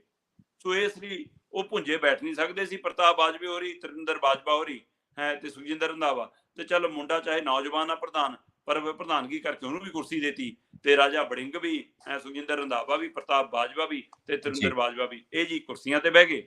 ਜੀ, ਤੇ ਬਾਕੀਆਂ ਨੇ, ਕਈਆਂ ਨੇ ਭੁੰਜੇ ਚੌਂਕੜੀਆਂ ਲਾਈਆਂ, ਕਈਆਂ ਨੂੰ ਲੱਗਿਆ ਕਿ ਨਹੀਂ ਯਾਰ ਚੰਗੇ ਨਹੀਂ ਲੱਗਦੇ ਭੁੰਜੇ ਖੜੇ, ਉਹ ਪਿੱਛੇ ਬੈਠਦੇ, ਉਹ ਪਿੱਛੇ ਖੜੇ ਹੋ ਗਏ ਕੁਰਸੀਆਂ ਦੇ। ਚਲੋ ਜੀ, ਕਹਿੰਦੇ ਜੀ ਸਾਡਾ ਆਪਣਾ ਸੈਸ਼ਨ ਹੈ, ਉਹ ਆਪਣਾ ਸੈਸ਼ਨ ਚਲਾਇਆ। ਸੋ ਇਸ ਲਈ ਇਹ ਪੈਰਲਲ ਦੋ ਸੈਸ਼ਨ ਤੇ ਅੰਦਰ ਵਾਲਾ ਸੈਸ਼ਨ, ਤਿੰਨੇ ਸੈਸ਼ਨਾਂ 'ਚ ਕੋਈ ਫਰਕ ਨਹੀਂ ਸੀ। ਸਵੈ ਨਟੰਕੀਬਾਜ਼ੀ ਤੋਂ, ਸਵੈ ਆਪਣੇ ਆਪਣੀ ਰਾਜਨੀਤਿਕ ਚਮਕਾਉਣ ਤੋਂ, ਸਵੈ ਆਪਣੇ ਆਪ ਨੂੰ ਫਰੇਮ 'ਚ ਲਿਆਉਣ ਤੋਂ, ਸਵੈ ਆਪਣੇ ਆਪ ਨੂੰ ਮੀਡੀਆ ਦੇ ਵਿੱਚ ਦਿਖਾਉਣ ਤੋਂ। ਹਾਂਜੀ, ਪੰਜਾਬ ਦੀ ਨਾ ਇਹਨਾਂ ਨੂੰ ਪਹਿਲਾਂ ਫਿਕਰ ਸੀ, ਨਾ ਹੁਣ ਫਿਕਰ ਹੈ। ਸਿਰਫ ਤੇ ਸਿਰਫ ਆਪਣੀ ਪਾਰਟੀ ਦੀ, ਆਪਣੀ ਚਿਹਰੇ ਦੀ, ਆਪਣੀ ਰਾਜਨੀਤੀ ਦੀ ਫਿਕਰ ਹੈ। ਪੰਜਾਬ ਦੇ ਮੁੱਦੇ ਤਿੰਨੇ ਤਰ੍ਹਾਂ ਦੀ ਵਿਧਾਨ ਸਭਾ ਜਿਹੜੀਆਂ, ਚਾਹੇ ਬਾਹਰ ਦੋ ਡੰਮੀ ਸੀਗੀਆਂ ਤੇ ਚਾਹੇ ਅੰਦਰ ਅਸਲ 'ਚ ਬੁਲਾਇਆ ਇਜਲਾਸ ਸੀ, ਤਿੰਨਾਂ 'ਚੋਂ ਪੰਜਾਬ ਮੰਨਫੀ ਸੀਗਾ। ਜੀ, ਜੀ। ਅਗਲੀ ਗੱਲ ਕਰੀਏ ਹੈਲੀਕਾਪਟਰ ਦੀ। ਕਹਿੰਦੇ ਪਾਇਲਟ ਦਾ ਹੈਲੀਕਾਪਟਰ ਭਾਜਪਾ ਦੇ ਹੈਲੀਪੈਡ ਤੇ ਕਰੇਗਾ ਲੈਂਡ, ਵੱਡਾ ਸਵਾਲ ਹੈ ਕਿਉਂਕਿ ਸਿੰਧੀਆ ਦਾ ਹੈਲੀਕਾਪਟਰ ਤਾਂ ਉਹਨਾਂ ਨੇ ਕਰਾ ਲਿਆ ਸੀ ਲੈਂਡ। ਜੀ, ਉਸ ਦਿਨ ਜਦੋਂ ਸਿੰਧੀਆ ਦਾ ਲੈਂਡ ਹੋਇਆ ਜਹਾਜ਼ ਤੇ ਹਾਂਜੀ, ਹੈਲੀਕਾਪਟਰ ਕਹਿ ਲਓ ਸੀ, ਉਸ ਦਿਨ ਸਚਿਨ ਪਾਇਲਟ ਦੀ ਵੀ ਤਿਆਰੀ ਹੋ ਗਈ ਸੀ। ਸੋ ਜੀ, ਉਹ ਮੌਸਮ ਖਰਾਬੀ ਕਹਿ ਲਓ ਕਿ ਹਾਂ ਧੁੰਦ ਵੱਧ ਆ ਗਈ ਤੇ ਲੈਂਡ ਨਹੀਂ ਕਰ ਸਕਿਆ। ਸੋ ਹੁਣ ਉਹ ਧੁੰਦ ਛਡਾਉਣ ਦੇ ਲਈ ਅੱਜ ਕੱਲ੍ਹ ਉਹ ਚੀਨ 'ਚ ਨਾ ਇੱਕ ਬੰਬ ਰੱਖੇ ਹੁੰਦੇ ਨੇ, ਈਵਨ ਆਪਣੀ 에ਅਰਪੋਰਟ ਤੇ ਵੀ ਕਈ ਵਾਰ ਚਲਾਉਂਦੇ ਹੁੰਦੇ ਨੇ ਕਿ ਹਾਂਜੀ, ਹਾਂ ਪੰਛੀ ਉੱਡ ਜਾਣ, ਧੂੰਆਂ ਪਰੇ ਹੋ ਜਾਵੇ, ਹੈ ਨਾ। ਤੋ ਇਹ ਜਿਹਾ ਕੁਝ ਮੈਨੂੰ ਲੱਗਦਾ ਪ੍ਰਬੰਧ ਕੀਤਾ ਜਾ ਰਿਹਾ ਕਿ ਭਾਈ ਸਚਿਨ ਪਾਇਲਟ ਦਾ ਜਹਾਜ਼ ਨੂੰ ਉਤਾਰ ਲਿਆ ਜਾਵੇ, ਜੀ, ਕਿਉਂਕਿ ਉਧਰ ਉਹ ਇਹ ਵੀ ਸੋਚਦੇ ਜੇ ਲੋੜ ਪਈ ਗਲੋਤ ਵਾਲਾ ਭਰਿਆ ਹੋਇਆ ਜਹਾਜ਼ ਵੀ ਲਾ ਲਾਂਗੇ। ਪਰ ਗਹਿਲੋਤ ਨੂੰ ਕਿਤੇ ਨਾ ਕਿਤੇ ਮੈਨੂੰ ਲੱਗਦਾ ਕਿ ਕਾਂਗਰਸ ਮਨਾਉਣ 'ਚ, ਸਮਝਾਉਣ 'ਚ, ਪਟਾਉਣ 'ਚ, ਚੁੱਪ ਕਰਾਉਣ 'ਚ ਇੰਨੇ ਤੱਕ ਕਾਮਯਾਬ ਹੋ ਗਈ ਕਿ ਭਾਈ ਬਸ ਰੌਲਾ ਨਾ ਪਾ, ਤੂੰ ਚੁੱਪੇ ਵੱਟ ਲੈ, ਤੈਨੂੰ ਮੁੱਖ ਜੀ, ਮੰਤਰੀ ਸ਼ਿਪ ਨਹੀਂ ਛੇੜਦੇ ਤੇਰੀ। ਜੀ, ਜੀ, ਅਸ਼ੋਕ ਗਹਿਲੋਤ ਨੂੰ ਜਿਹੜੇ ਬੰਦੇ ਭੇਜੇ ਸੀ ਇਹਨਾਂ ਨੇ, ਚਾਹੇ ਉਹ ਕਮਲਨਾਥ ਹੋਵੇ, ਚਾਹੇ ਅਜੇ ਮਾਕਨ ਹੋਵੇ, ਚਾਹੇ ਹੋਰ ਹੋਣ, ਉਹਨਾਂ ਸਾਰਿਆਂ ਨੇ ਕਲੀਨ ਚਿੱਟ ਦੇ ਦਿੱਤੀ ਆ ਪ੍ਰਵੀਨ ਜੀ, ਜੀ, ਕਿ ਜੀ ਸਾਰਾ ਜੋ ਸਿਆਸੀ ਡਰਾਮਾ ਹੋਇਆ ਉਹ 'ਚ ਅਸ਼ੋਕ ਗਹਿਲੋਤ ਨੂੰ ਤਾਂ ਪਤਾ ਹੀ ਨਹੀਂ। ਇਹ ਤਾਂ MLA ਨੇ ਕੀਤਾ, ਉਹਨਾਂ ਦੇ ਮੰਤਰੀਆਂ ਨੇ ਕੀਤਾ, ਤੇ ਉਹਨਾਂ 'ਚੋਂ 2-3 ਮੰਤਰੀਆਂ ਨੂੰ ਕਾਰਨ ਦੱਸੋ ਨੋਟਿਸ ਜਾਰੀ ਕਰਤਾ ਕਿ ਅਨੁਸ਼ਾਸਨ ਭੰਗ ਕੀਤਾ ਜੀ ਪਾਰਟੀ ਦਾ। ਉਹ ਦੋਨੇ ਤਿੰਨੇ ਬੰਦੇ ਉਹ ਨੇ ਜਿਹੜੇ ਅਸ਼ੋਕ ਗਹਿਲੋਤ ਦੇ ਖਾਸ ਨੇ, ਜਿਹੜੇ ਉਹਨੂੰ ਪੁੱਛੇ ਬਿਨਾਂ ਛਿੱਕ ਵੀ ਨਹੀਂ ਮਾਰਦੇ। ਸੋ ਇਸ ਲਈ ਇਹ ਸਾਰਿਆਂ ਨੂੰ ਪਤਾ ਕਿ ਉਹਦੇ ਪਿੱਛੇ ਕੀ ਸੀ, ਸਿਰਫ ਇਸ ਜੀ, ਲਈ ਕਿ ਅਸ਼ੋਕ ਗਹਿਲੋਤ ਕਿਤੇ ਨਾਰਾਜ਼ ਹੋ ਕੇ MLAਆਂ ਦੀ ਭਰੀ ਹੋਈ ਬੱਸ ਲੈ ਕੇ ਕਿਸੇ ਹੋਰ ਪਾਸੇ ਨਾ ਚਲੇ ਜਾਣ। ਤੇ ਇਸ ਲਈ ਇਹ ਨਾ ਹੋਵੇ ਕਿ ਪਾਇਲਟ ਹੀ ਰਹਿ ਜਾਵੇ ਤੇ ਜਹਾਜ਼ ਕੋਈ ਹੋਰ ਉਡਾ ਕੇ ਲੈ ਜਾਵੇ ਕਾਂਗਰਸੀਆਂ ਦਾ, ਤੇ ਹੋਰ ਕਿਤੇ ਉਹ ਭਾਜਪਾ ਦੇ ਉੱਥੇ ਲੈਂਡ ਕਰ ਜਾਵੇ। ਇਸ ਲਈ ਜੀ, ਅਸ਼ੋਕ ਗਹਿਲੋਤ ਨੂੰ ਮਨਾ ਲਿਆ ਗਿਆ ਤੇ ਉਹਨੇ ਆਪਣੀ ਸ਼ਕਤੀ ਦਾ ਕੇਂਦਰ ਵੀ ਦਿਖਾ ਦਿੱਤਾ ਕਿ ਦੇਖੋ ਮੇਰੇ ਕੋਲ ਰਾਜਸਥਾਨ ਦੇ ਵਿੱਚ ਸਰਕਾਰ ਡੇਗਣ ਲਈ ਵੀ, ਉਹ ਸਰਕਾਰ ਬਣਾ ਕੇ ਰੱਖਣ ਲਈ ਵੀ ਦਮ ਹੈਗਾ, ਤੇ ਇੱਧਰ ਪ੍ਰਧਾਨਗੀ ਲਈ ਤੁਸੀਂ ਸੋਚ ਲਓ। ਪਰ ਪ੍ਰਧਾਨਗੀ ਲਈ ਦਾਅਵੇਦਾਰਾਂ ਦੀ ਗਿਣਤੀ ਵੱਧਦੀ ਜਾ ਰਹੀ ਹੈ। ਆਪਣਾ ਪ੍ਰਵੀਨ ਜੀ, ਪਵਨ ਬਾਂਸਲ ਵੀ ਫਾਰਮ ਲਿਆਏ ਨੇ ਹੁਣ। ਜੀ, ਅੱਛਾ, ਪਵਨ ਬਾਂਸਲ ਚੰਡੀਗੜ੍ਹ ਤੋਂ ਮੈਂਬਰ ਪਾਰਲੀਮੈਂਟ ਰਹੇ ਨੇ, ਕੇਂਦਰ ਦੇ ਵਿੱਚ ਮੰਤਰੀ ਰਹੇ ਨੇ, ਮਨਮੋਹਨ ਸਿੰਘ ਸਰਕਾਰ ਦੇ ਵਿੱਚ ਦੂਏ ਨੰਬਰ ਦਾ ਅਹੁਦਾ ਰੱਖਦੇ ਨੇ, ਤੇ ਕਹਿੰਦੇ ਕਿ ਗਾਂਧੀ ਪਰਿਵਾਰ ਦੇ ਭਰੋਸੇਯੋਗ ਚੋਂ ਮੰਨੇ ਜਾਂਦੇ ਨੇ। ਕਾਸੇ ਵਿਵਾਦਾਂ 'ਚ ਵੀ ਆ ਗਏ ਸੀ, ਭਤੀਜੇ ਭਾਣਜੇ ਕਰਕੇ ਭ੍ਰਿਸ਼ਟਾਚਾਰ ਦੇ ਮਾਮਲੇ 'ਚ ਵੀ ਆ ਗਏ ਸੀ, ਬੱਕਰਾ ਦਾਨ ਦੂਨ ਕਰਨ ਵਾਲੀਆਂ ਵੀਡੀਓ 'ਚ ਵੀ ਚਰਚਾ 'ਚ ਆ ਗਏ ਸੀ। ਕਾਫੀ ਕੁਝ ਵਿਵਾਦ ਰਿਹਾ ਪਵਨ ਬਾਂਸਲ ਦਾ, ਪਰ ਪਵਨ ਬਾਂਸਲ ਕਾਂਗਰਸ ਦੇ ਹਾਈ ਕਮਾਂਡ ਜਾਂ ਗਾਂਧੀ ਪਰਿਵਾਰ ਦੀ ਗੁੱਡ ਬੁੱਕ 'ਚ ਹਮੇਸ਼ਾ ਰਹੇ। ਸੋ ਅਚਾਨਕ ਉਹਨਾਂ ਦਾ ਫਾਰਮ ਲਿਆਉਣਾ ਹੁਣ ਚਰਚਾ ਦਾ ਵਿਸ਼ਾ ਹੈ। ਕੁਝ ਮੀਡੀਆ ਕਰਮੀਆਂ ਨੇ ਜਦੋਂ ਪਹੁੰਚ ਕੀਤੀ ਕਹਿੰਦੇ ਨਹੀਂ ਮੈਂ ਤਾਂ ਲਿਆ ਸੀ, ਕਈ ਵਾਰ ਕੋਈ ਫਾਰਮ ਗਲਤ ਗੁਲਤ ਹੋ ਜਾਂਦਾ ਕਿਸ ਦਾ ਖਰਾਬ ਹੋ ਜਾਵੇ। ਸੋ ਪਰ ਇਹ ਕਹਿੰਦੇ ਡੈਲੀਗੇਟ ਮੈਂਬਰਾਂ 'ਚ ਜ਼ਰੂਰ ਹੋਣਗੇ, ਇਹ ਤਾਂ ਚਰਚਾ ਹੈਗੀ ਆ, ਪਰ ਡੈਲੀਗੇਟ ਮੈਂਬਰਾਂ ਦੇ ਨਾਲ ਪ੍ਰਧਾਨਗੀ ਦਾ ਫਾਰਮ ਕੀ ਭਰਨਗੇ ਜਾਂ ਨਹੀਂ, ਕਿ ਇਹ ਵੀ ਮੰਨਿਆ ਜਾ ਸਕਦਾ ਕਿ ਇਹ ਵੀ ਪ੍ਰਧਾਨਗੀ ਦੌੜ 'ਚ ਹੋ ਸਕਦੇ ਨੇ, ਹਾਈ ਕਮਾਂਡ ਵੱਲੋਂ ਇਹ ਵੀ ਦਾਅਵੇਦਾਰ ਹੋ ਸਕਦੇ ਨੇ, ਇਹਦੇ ਪਿੱਛੇ ਵੀ ਕੋਈ ਰਾਜਨੀਤੀ ਹੋ ਸਕਦੀ ਹੈ। ਸੋ ਇਸ ਲਈ ਉਧਰ ਦਾਅਵੇਦਾਰੀ ਵੱਧ ਵੀ ਰਹੀ ਆ, ਤੇ ਉਧਰ ਅਸ਼ੋਕ ਗਹਿਲੋਤ ਹੋਰਾਂ ਨੂੰ ਦਮ ਵੀ ਭਰਾਇਆ ਜਾ ਰਿਹਾ ਕਿ ਨਹੀਂ ਕੋਈ ਨਾ, ਤੁਹਾਡੀ ਸਹਿਮਤੀ ਨਾਲ ਹੀ ਕਰਾਂਗੇ, ਜੇ ਤੁਸੀਂ ਮੁੱਖ ਮੰਤਰੀ ਨਾਲ ਮੁੱਖ ਮੰਤਰੀ ਰਹੋ, ਜੇ ਪ੍ਰਧਾਨਗੀ ਚ ਆਉਣਾ ਪ੍ਰਧਾਨਗੀ ਚ ਰਹੋ। ਪਰ ਸਵਾਲ ਇਹ ਹੈ ਕਿ ਇਹ ਸਾਰੇ ਪ੍ਰਧਾਨਗੀ ਦੇ ਮਸਲੇ ਦੇ ਵਿੱਚ ਸਚਿਨ ਪਾਇਲਟ ਦਾ ਕੀ ਬਣੇਗਾ। ਸਚਿਨ ਪਾਇਲਟ ਜਿਹੜੇ ਪਿਛਲੀ ਵਾਰ ਵੀ ਮੁੱਖ ਮੰਤਰੀ ਵਾਲੀ ਅਚਕਨ ਸਵਾ ਚੁੱਕੇ ਸੀ, ਤੇ ਉਹਨਾਂ ਨੇ ਫੋਟੋਗ੍ਰਾਫਰ ਨਾਲ ਪੱਕਾ ਕਰ ਲਿਆ ਸੀਗਾ ਕਿ ਭਾਈ ਫ੍ਰੀਲਾਂਸ ਫੋਟੋਆਂ ਖਿੱਚੀ ਜਾਣੀਆਂ ਤੜ ਉਹਦੇ ਵਿੱਚੋਂ ਪਤਾ ਨਹੀਂ ਕਿਹੜੀ ਵੱਡੀ ਕਰਾਉਣੀ ਪੈ ਜਾਵੇ, ਤੇ ਉਹ ਸਾਰਾ ਪ੍ਰੋਗਰਾਮ ਮਿਥਿਆ ਪਿਛਲੀ ਵਾਰ ਖਤਮ ਹੋ ਗਿਆ ਸੀ। ਉਹਨਾਂ ਨੇ ਫੇਰ ਕੋੜਾ ਕੁੱਟ ਭਰਿਆ, ਚੁੱਪ ਰਹੇ। ਰਾਜਨੀਤੀ ਦੇ ਵਿੱਚ ਕਈ ਵਾਰ ਲੰਮਾ ਸਮਾਂ ਇੰਤਜ਼ਾਰ ਵੀ ਕਰਨਾ ਪੈ ਜਾਂਦਾ ਹੈ, ਤੱਤਾ ਖਾਣ ਵਾਲੇ ਕਈ ਵਾਰ ਗਲਤੀ ਵੀ ਖਾ ਜਾਂਦੇ ਨੇ। ਸੋ ਇਸ ਲਈ ਉਹਨਾਂ ਨੇ ਉਹ ਸਿਆਣਪ ਉਸ ਸਮੇਂ ਦਿਖਾਈ, ਪਰ ਕੀ ਉਹ ਸਿਆਣਪ ਹੁਣ ਵੀ ਬਰਕਰਾਰ ਰਹੇਗੀ, ਜਾਂ ਉਹ ਸਹਿਣ ਸ਼ਕਤੀ ਹੁਣ ਵੀ ਹੋਏਗੀ ਕਿ ਦੂਜੀ ਵਾਰ ਜਿਹੜਾ ਉਹਨਾਂ ਨਾਲ ਖਤਾ ਹੋਈ ਜਾਂ ਧੋਖਾ ਹੋਇਆ, ਜਾਂ ਉਹ ਰਾਜਨੀਤਿਕ ਦਾਅ ਉਹਨਾਂ ਦਾ ਓਡਾ ਵੱਡਾ ਨਹੀਂ ਸੀਗਾ ਕਿ ਉਹ ਕੁਰਸੀ ਦੇ ਨੇੜੇ ਆ ਕੇ ਫਿਰ ਦੂਜੀ ਵਾਰ ਰਹਿ ਗਏ। ਸਪੀਕਰ ਸਾਹਿਬ ਦੇ ਕੰਨ ਦੇ ਵਿੱਚ ਇਹ ਗੱਲ ਕਹਿ ਦਿੱਤੀ ਗਈ ਸੀ ਕਿ 2 ਅਕਤੂਬਰ ਨੂੰ ਆਪਾਂ ਸਚਿਨ ਪਾਇਲਟ ਨੂੰ ਮੁੱਖ ਮੰਤਰੀ ਦੀ ਸਹੁੰ ਚੁਕਾਉਣੀ ਆ ਜੀ। ਸੋ ਉੱਥੇ ਰਾਜਸਥਾਨ ਦੇ ਸਪੀਕਰ ਕੋਲੇ ਕੰਨ 'ਚ ਗੱਲ ਇੱਕ ਕਾਂਗਰਸ ਹਾਈ ਕਮਾਂਡ ਦੇ ਵੀ ਨੇੜਲੇ ਔਰ ਸਚਿਨ ਪਾਇਲਟ ਦੇ ਖਾਸ ਰਾਜਸਥਾਨ ਦੇ ਲੀਡਰ ਨੇ ਕਹੀ ਸੀ ਜੀ। ਤੇ ਉਹ ਇਸ ਲਈ ਇਹਦਾ ਮਤਲਬ ਇਹ ਸੀਗਾ ਕਿ ਫਿਰ ਤੈਅ ਹੋ ਗਿਆ ਸੀ ਸਾਰਾ ਕੁਝ, ਪਰ ਉਹ ਸਾਰੀ ਜਾਣਕਾਰੀ ਨਾਲ ਦੀ ਨਾਲ ਗਹਿਲੋਤ ਖੇਮੇ ਨੂੰ ਵੀ ਸੀ, ਤੇ ਉਹਨਾਂ ਕੋਲ ਐਮਐਲਏ ਦੀ ਗਿਣਤੀ ਵੀ ਵੱਧ ਸੀ, ਤੇ ਉਹਨਾਂ ਨੇ ਸਾਰੀ ਖੇਲ ਵਿਗਾੜਤੀ। ਸੋ ਅੱਜ ਕੱਲ ਸਚਿਨ ਪਾਇਲਟ ਦਿੱਲੀ ਨੇ, ਜਿਹੜੇ ਇੰਨੇ ਦਿਨਾਂ ਦੇ ਚੁੱਪ ਸੀ ਇਹ ਸਾਰੀ ਖੇਡ ਦੇ ਵਿੱਚ, ਉਹ ਅਸ਼ੋਕ ਗਹਿਲੋਤ ਨੂੰ ਕਲੀਨ ਚਿੱਟ ਮਿਲਦਿਆਂ ਹੀ ਦਿੱਲੀ ਪਹੁੰਚ ਗਏ, ਤੇ ਕੱਲ ਸਾਰਾ ਦਿਨ ਉਹ ਦਿੱਲੀ ਸੀ। ਅੱਜ ਵੀ ਸਵੇਰੇ ਪਤਾ ਲੱਗ ਰਿਹਾ ਕਿ ਅਜੇ ਦਿੱਲੀ ਨੇ, ਪਰ ਕੱਲ ਸਾਰਾ ਦਿਨ ਦਿੱਲੀ ਹੋਣ ਦੇ ਬਾਵਜੂਦ ਉਹਨਾਂ ਨੇ ਕਾਂਗਰਸੀ ਕਿਸੇ ਵੱਡੇ ਲੀਡਰ ਨਾਲ ਤਾਲਮੇਲ ਨਹੀਂ ਕੀਤਾ। ਕਾਂਗਰਸ ਹਾਈ ਕਮਾਂਡ ਸੋਨੀਆ ਗਾਂਧੀ, ਪ੍ਰਿਯੰਕਾ ਗਾਂਧੀ ਜਾਂ ਰਾਹੁਲ ਦੇ ਕਿਸੇ ਸਕੱਤਰ ਪੀਏ, ਕਿਉਂਕਿ ਰਾਹੁਲ ਹੋਣੀ ਤਾਂ ਚਲੋ ਬਾਹਰ ਗਏ ਹੋਏ ਨੇ ਯਾਤਰਾ ਤੇ, ਪਰ ਕਿਸੇ ਨਾਲ ਮੁਲਾਕਾਤ, ਸੋਨੀਆ ਗਾਂਧੀ ਨਾਲ ਮੁਲਾਕਾਤ ਦਾ ਸਮਾਂ ਨਹੀਂ ਮੰਗਿਆ, ਪ੍ਰਿਯੰਕਾ ਨਾਲ ਮੁਲਾਕਾਤ ਦਾ ਸਮਾਂ ਨਹੀਂ ਮੰਗਿਆ, ਅਜੇ ਮਾਕਨ ਜਾਂ ਹੋਰ ਕਿਸੇ ਨਾਲ ਸਮਾਂ ਨਹੀਂ ਮੰਗਿਆ। ਸੋ ਇਹਦੇ ਕੀ ਮਾਇਨੇ ਨੇ? ਦਿੱਲੀ ਜਾਣਾ ਔਰ ਚੁੱਪ ਕਰਕੇ ਬਹਿਣਾ, ਜਾਂ ਬੰਦ ਦਰਵਾਜ਼ਿਓਂ ਪਿਛਲੇ ਦਰਵਾਜ਼ਿਓਂ ਕਿਤੇ ਹੋਰ ਮੀਟਿੰਗਾਂ ਚੱਲ ਰਹੀਆਂ ਨੇ। ਜਿਹੜਾ ਸਵਾਲ ਤੁਸੀਂ ਕੀਤਾ ਕਿ ਇਹ ਉਸੇ ਸਵਾਲ ਦਾ ਇਹ ਜਵਾਬ ਹੋ ਸਕਦਾ ਕਿ ਹਾਂ ਸਚਿਨ ਪਾਇਲਟ ਦਾ ਹੈਲੀਕਾਪਟਰ ਕਿਸੇ ਭਾਜਪਾ ਦੇ ਹੈਲੀਪੈਡ ਤੇ ਲੈਂਡ ਤਾਂ ਨਹੀਂ ਕਰੇਗਾ, ਕਿ ਭਾਜਪਾ ਚਾਹੇ ਕਿ ਸਰਕਾਰ ਬਣਦੀ ਆ ਚਾਹੇ ਨਹੀਂ ਬਣਦੀ, ਪਰ ਇੱਕ ਬੰਦਾ ਤਾਂ ਤਕੜਾ ਤੋੜ ਲਈਏ, ਇੱਕ ਬੰਦਾ ਤਾਂ ਨਾਮੀ ਤੋੜ ਲਈਏ। ਸੋ ਕੀ ਉਸ ਨੂੰ ਕਹਿ ਸਕਦੇ ਕਿ ਆ ਜਾ ਇੱਧਰ ਭਾਈ। ਸੋ ਇਸ ਲਈ, ਪਰ ਉੱਥੇ ਵੀ ਉਹਦੇ ਲਈ ਚੁਣੌਤੀ ਆ, ਉੱਥੇ ਵੀ ਬੀਬੀ ਸਿੰਧੀਆ ਬੈਠੀ ਆ, ਸੋ ਅਗਲੀ ਵਾਰ ਲਈ ਉਹ ਚੁਣੌਤੀ ਖੜੀ ਕਰੇਗੀ ਰਾਜਸਥਾਨ ਦੇ ਵਿੱਚ ਫਿਰ ਦੁਬਾਰਾ। ਸੋ ਇਸ ਲਈ ਇਹ ਵੀ ਸਚਿਨ ਪਾਇਲਟ ਨੇ ਸੋਚ ਕੇ ਜਾਣਾ ਕਿ ਮੈਂ ਉਹਦੀ ਸਹਿਮਤੀ ਨਾਲ ਜਾਣਾ, ਉਹਦੇ ਧਿਰ 'ਚ ਜਾਣਾ, ਕਿਤੇ ਇਹ ਨਾ ਹੋਵੇ ਕਿ ਇੱਕ ਅਸ਼ੋਕ ਗਹਿਲੋਤ ਛੱਡਿਆ ਤੇ ਦੂਆ ਅਸ਼ੋਕ ਗਹਿਲੋਤ ਫਿਰ ਮੇਰੇ ਮੂਹਰੇ ਚੁਣੌਤੀ ਬਣ ਕੇ ਖੜਾ ਹੋਵੇ। ਇਸ ਲਈ ਸਚਿਨ ਪਾਇਲਟ ਹੁਣ ਇਹ ਸਾਰੀ ਰਣਨੀਤੀ ਨੂੰ ਸੋਚ ਕੇ ਹੀ ਫੈਸਲਾ ਲੈਣਗੇ ਕਿ ਹੁਣੇ ਮੁੱਖ ਮੰਤਰੀ ਬਣਨਾ ਜਾਂ ਅਗਲੀ ਵਾਰ ਲਈ ਦਾ ਖੇਡਣਾ, ਤੇ ਅਗਲੀ ਵਾਰ ਵਾਲਾ ਦਾ ਮੇਰਾ ਇੱਧਰ ਚੱਲਣਾ ਕਿ ਉੱਧਰ ਚੱਲਣਾ, ਇਹ ਦੋਵਾਂ 'ਚ ਉਹਨਾਂ ਨੇ ਫੈਸਲਾ ਲੈਣਾ। ਇਸ ਲਈ ਉੱਥੇ ਕਹਿੰਦੇ ਕਿ ਆਪਣੇ ਸਲਾਹਕਾਰਾਂ ਨਾਲ, ਨੀਤੀ ਘੜਾਂ ਨਾਲ ਸਲਾਹ ਵੀ ਕਰ ਰਹੇ ਨੇ, ਔਰ ਬੀਜੇਪੀ ਦੇ ਤਾਲਮੇਲ 'ਚ ਵੀ ਨੇ, ਬੀਜੇਪੀ ਦੇ ਸੰਪਰਕ 'ਚ ਵੀ ਨੇ। ਦੇਖੋ ਇੱਕ ਗੱਲ ਤਾਂ ਮੰਨਣ ਵਾਲੀ ਹੈ ਕਿ ਦੇਖੋ ਜਿਹੜੇ ਅਸ਼ੋਕ ਗਹਿਲੋਤ ਨੇ ਉਹ ਤਾਂ ਅੱਧੀ ਸਦੀ ਦੇ ਪੁਰਾਣੇ ਲੀਡਰ ਆ ਕਾਂਗਰਸ ਦੇ ਵਿੱਚ, ਪਰ ਸਚਿਨ ਪਾਇਲਟ ਨੇ ਆਪਦੇ ਬਲਬੂਤੇ ਤੇ ਹਾਸਲ ਕੀਤਾ ਕਾਂਗਰਸ, ਰਾਜਸਥਾਨ ਕਾਂਗਰਸ ਦੇ ਵਿੱਚ ਜੋ ਮੁਕਾਮ ਹੈ ਪਾਇਲਟ ਦਾ ਆਪਦੇ ਬਲਬੂਤੇ ਤੇ ਹੈ ਆਪਣੇ। ਹਾਂਜੀ ਬਿਲਕੁਲ। ਸੋ ਦੇਖਦੇ ਹਾਂ ਇਹ ਪਾਇਲਟ ਸਾਹਿਬ ਕਦੋਂ ਜਹਾਜ਼ ਜਿਹੜਾ ਉਹ ਕਾਂਗਰਸ ਵਾਲੇ ਪਾਸੇ ਲੈਂਡ ਕਰਦੇ ਆ ਜਾਂ ਬੀਜੇਪੀ ਵਾਲੇ ਪਾਸੇ। ਪਰ ਸਬਰ ਦਾ ਘੁੱਟ ਚੰਗਾ ਹੀ ਭਰਿਆ ਸੀ, ਪਿਛਲੀ ਵਾਰੀ ਰਾਹੁਲ ਤੇ ਪ੍ਰਿਯੰਕਾ ਗਾਂਧੀ ਨੇ ਮਨਾ ਲਿਆ ਸੀ, ਨਹੀਂ ਤਾਂ ਕਹਾਣੀ ਵਿਗੜ ਗਈ ਸੀ ਜੀ। ਆਪਾਂ ਅਗਲੀ ਖਬਰ ਦੇ ਵੱਲ ਵਧੀਏ ਸ਼ਰਮਾ ਜੀ, ਤੇ ਗੱਲ ਕਰੀਏ ਮੋਦੀ ਦੀ ਕੈਬਨਿਟ ਦੀ। ਮੋਦੀ ਦੀ ਕੈਬਨਿਟ ਦੇ ਵਿੱਚ ਇੱਕ ਵਾਰ ਫੇਰ ਬਦਲ ਦੀਆਂ ਤਿਆਰੀਆਂ ਨੇ, ਤੇ ਲੋਕ ਤੰਜ਼ ਕਰ ਰਹੇ ਸ਼ਰਮਾ ਜੀ ਵੀ ਇਹ ਜਿਹੜੀਆਂ ਤਿਆਰੀਆਂ ਨੇ ਸ਼ਾਇਦ ਉਸ ਹਿਸਾਬ ਨਾਲ ਹੀ ਹੈ, ਕਿਉਂਕਿ ਹੁਣ ਜਿਹੜੇ ਰਾਜਾਂ 'ਚ ਚੋਣਾਂ ਉੱਥੋਂ ਫੇਰ ਕੈਬਨਿਟ ਮੰਤਰੀ ਚੱਕ ਲਏ ਜਾਣਗੇ, ਜਾਂ ਜਿਹੜੇ ਰਾਜ ਮੰਤਰੀ ਬਣਾਏ ਜਾਂਦੇ ਨੇ ਉਹ ਲਏ ਜਾਣਗੇ ਜੀ। ਬਿਲਕੁਲ ਪ੍ਰਵੀਨ ਜੀ, ਜਿਹੜੀ ਤੁਸੀਂ ਵੋਟਾਂ ਦੀ ਗੱਲ ਕੀਤੀ ਹੈ, ਸਾਰਾ ਕੁਝ ਵੋਟਾਂ ਦੇ ਹਵਾਲੇ ਨਾਲ ਹੁੰਦਾ। ਪਿਛਲੇ ਕਿੰਨੇ ਦਿਨਾਂ ਦਾ ਭਾਰਤ ਦੇ ਵਿੱਚ ਇਸ ਗੱਲ ਨੂੰ ਲੈ ਕੇ ਸਵਾਲ ਖੜਾ ਕਿ ਕੱਚੇ ਤੇਲ ਦੀਆਂ ਕੀਮਤਾਂ ਲਗਾਤਾਰ ਘਟ ਰਹੀਆਂ ਨੇ, ਪਰ ਲੋਕਾਂ ਨੂੰ ਰਾਹਤ ਕਿਉਂ ਨਹੀਂ। ਤੇ ਹੁਣ ਮੈਨੂੰ ਪਤਾ ਲੱਗ ਰਿਹਾ ਕਿ ਅਕਤੂਬਰ ਦੇ ਪਹਿਲੇ ਹਫ਼ਤੇ ਚੰਗੀ ਰਾਹਤ ਮਿਲ ਸਕਦੀ ਆ। ਗੈਸ ਸਿਲੰਡਰ ਵੀ ਸਸਤਾ ਹੋ ਸਕਦਾ ਹਾਂਜੀ ਹੈ, ਉਹ ਘਰੇਲੂ ਵੀ ਤੇ ਕਮਰਸ਼ੀਅਲ ਵੀ, ਤੇ ਇਸੇ ਤਰ੍ਹਾਂ ਪੈਟਰੋਲ ਡੀਜ਼ਲ ਦੇ ਰੇਟ 'ਚ ਵੀ ਕਮੀ ਆ ਸਕਦੀ ਹੈ ਕੁਝ, ਕਿਉਂਕਿ ਅਕਤੂਬਰ ਚੜ੍ਹਦਿਆਂ ਹੀ ਚੋਣਾਂ ਦਾ ਵੀ ਐਲਾਨ ਹੋ ਜਾਣਾ, ਖਾਸ ਕਰ ਗੁਜਰਾਤ ਦਾ ਔਰ ਹਿਮਾਚਲ ਦਾ।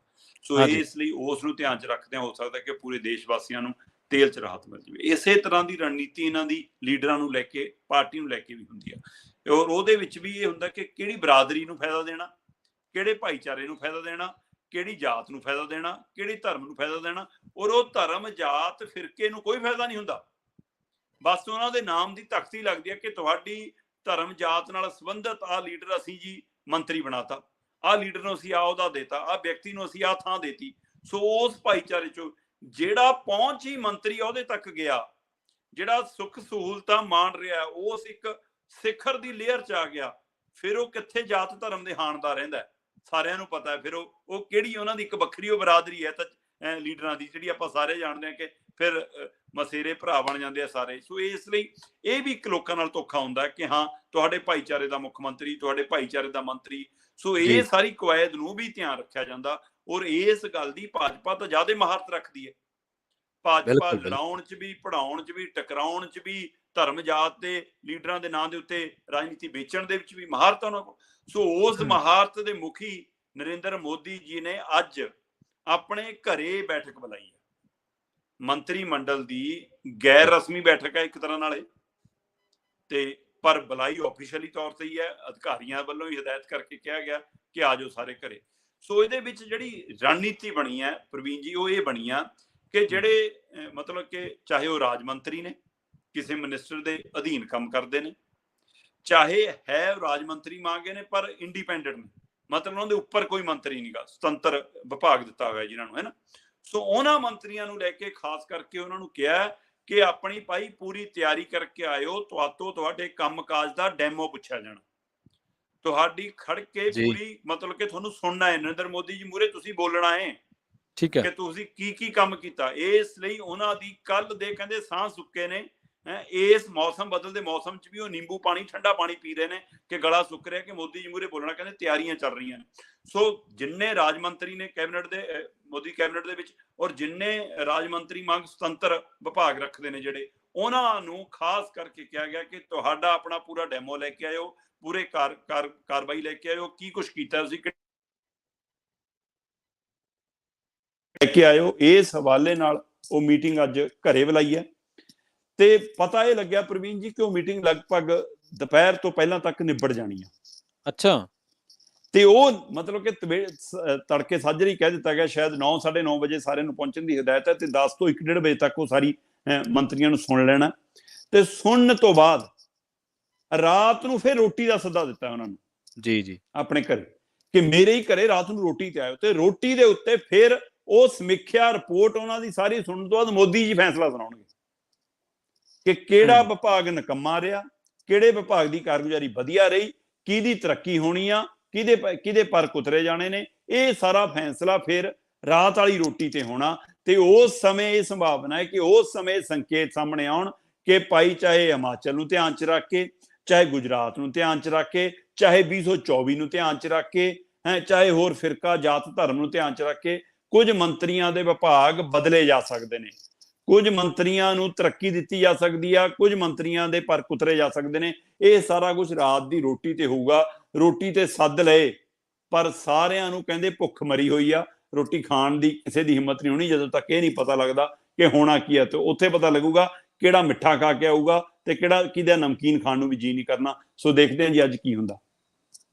ਹਾਂਜੀ ਬਿਲਕੁਲ ਦੇਖਦੇ ਹਾਂ ਕੀ ਹੁੰਦਾ, ਪਰ ਇੱਥੇ ਤਾਂ ਮੋਦੀ ਸਾਹਿਬ ਦੀ ਕੈਬਨਿਟ ਦੇ ਤਾਂ ਹਾਲ ਇਹ ਰਿਹਾ ਕਿ ਲਖੀਮਪੁਰ ਖੀਰੀ ਦੇ ਵਿੱਚ ਜਦੋਂ ਅਜੇ ਮਿਸ਼ਰਾ ਟੈਨੀ ਦੇ ਮੁੰਡੇ ਨੇ ਕਿਸਾਨ ਦਰੜ ਕੇ ਮਾਰਤੇ ਸੀ ਸ਼ਰਮਾ ਜੀ, ਤੇ ਉਹਨੂੰ ਕੈਬਨਿਟ ਚੋਂ ਨਹੀਂ ਲਾਇਆ ਗਿਆ ਸੀ, ਰਾਜ ਮੰਤਰੀ ਸੀਗਾ ਉਹਦੇ ਕੋਲੇ। ਬਿਲਕੁਲ ਹਾਂਜੀ, ਉਹਨੂੰ ਕੈਬਨਿਟ ਚ ਹਜੇ ਤੱਕ ਨਹੀਂ ਹਟਾ ਸਕੇ, ਹਜੇ ਤੱਕ ਨਹੀਂ। ਉਹ ਤਾਂ ਕੋਰਟ ਦੇ ਵਿੱਚ ਕਿੰਨਾ ਕੁ ਸਾਹਮਣੇ ਆ ਗਿਆ ਕਿ ਜੀਪ ਉਹਦੀ, ਗੋਲੀ ਉਹਦੀ, ਬੰਦੇ ਉਹਦੇ, ਉਹ ਖੁਦ ਮੌਜੂਦ ਉੱਥੇ, ਉਹਦੇ ਪਿਓ ਦੀਆਂ ਵੀਡੀਓ, ਉਹਦੀਆਂ ਵੀਡੀਓ, ਕਿਵੇਂ ਕਿਸਾਨਾਂ ਲਈ ਬੋਲਦੇ ਨੇ, ਹੁਣ ਵੀ ਕੀ ਕੁਝ ਬੋਲਦੇ ਨੇ ਕਿਸਾਨਾਂ ਲਈ ਉਹਦੇ ਬਾਵਜੂਦ। ਜੀ ਬਿਲਕੁਲ ਬਿਲਕੁਲ ਬਿਲਕੁਲ ਇੱਥੋਂ ਸਾਫ਼ ਪਤਾ ਕਿ ਸਿਰਫ ਆਪਣੀ ਰਾਜਨੀਤੀ ਲਈ ਨੇ, ਲੋਕਾਂ ਲਈ ਨਹੀਂ ਹੈਗੇ, ਲੋਕਾਂ ਲਈ ਨਹੀਂ ਹੈਗੇ। ਆਪਾਂ ਅਗਲੀ ਖਬਰ ਦੇ ਵੱਲ ਵਧੀਏ ਸ਼ਰਮਾ ਜੀ, ਤੇ ਗੱਲ ਕਰੀਏ ਪਰਾਲੀ ਦੇ ਮਸਲੇ ਤੇ। ਸਰਕਾਰ ਨੇ ਹੁਣ ਫੇਰ ਯੂ ਟਰਨ ਮਾਰਿਆ ਜੀ ਪਰਾਲੀ ਦੇ ਮਸਲੇ ਨੂੰ ਲੈ ਕੇ। ਪ੍ਰਵੀਨ ਜੀ, ਜੇਕਰ ਤਾਂ ਸਰਕਾਰ ਸੱਚਮੁੱਚ ਸਰਕਾਰ ਆ, ਫਿਰ ਤਾਂ ਆਪਣੇ ਕਿਸੇ ਫੈਸਲੇ ਤੇ ਖੜੇ। ਗਲਤ ਜੀ ਫੈਸਲੇ ਲੈਂਦੀ ਆ, ਠੀਕ ਫੈਸਲੇ ਲੈਂਦੀ ਆ, ਇਹ ਪਹਿਲਾਂ ਫੈਸਲਾ ਲੈਣ ਤੋਂ ਪਹਿਲਾਂ ਸੋਚਣਾ ਚਾਹੀਦਾ ਕਿ ਅਸੀਂ ਕਿੱਧਰ ਨੂੰ ਜਾ ਰਹੇ। ਕਿੰਨੇ ਹੀ ਫੈਸਲੇ ਜਿਨ੍ਹਾਂ ਤੇ ਯੂ ਟਰਨ ਹੋਇਆ, ਮਤਲਬ ਕਿ ਲਿਸਟ ਲੰਬੀ ਹੋ ਜਾਂਦੀ ਹੈ, ਦਿਨ ਘੱਟ ਨੇ, ਮੈਨੂੰ ਲੱਗਦਾ ਫੈਸਲਿਆਂ ਦੇ ਯੂ ਟਰਨ ਵੱਧ ਨੇ। ਜੀ ਜੀ ਸੋ ਉਹੀ ਸਥਿਤੀ ਹੁਣ ਫੇਰ ਬਣੀ ਆ। ਪਰਾਲੀ ਸੜਨੀ ਨਹੀਂ ਚਾਹੀਦੀ, ਅਸੀਂ ਇਸ ਦੇ ਬਿਲਕੁਲ ਹੱਕ 'ਚ ਨਹੀਂ ਹੈਗੇ ਕਿ ਪਰਾਲੀ ਨੂੰ ਅੱਗ ਲੱਗੇ।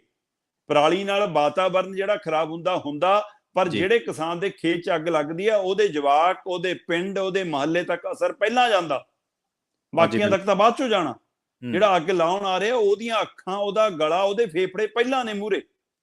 ਸੋ ਕਿਹੜੇ ਹਾਲਾਤ 'ਚ ਅੱਗ ਲੱਗਦੀ ਆ, ਇਸ ਦਾ ਮਸਲੇ ਦਾ ਹੱਲ ਹੁਣ ਤੱਕ ਕਿਉਂ ਕਿਸੇ ਸਰਕਾਰ ਨੇ ਕੱਢਣ ਦੀ ਕੋਸ਼ਿਸ਼ ਨਹੀਂ ਕੀਤੀ, ਇਹ ਸਵਾਲ ਖੜਾ।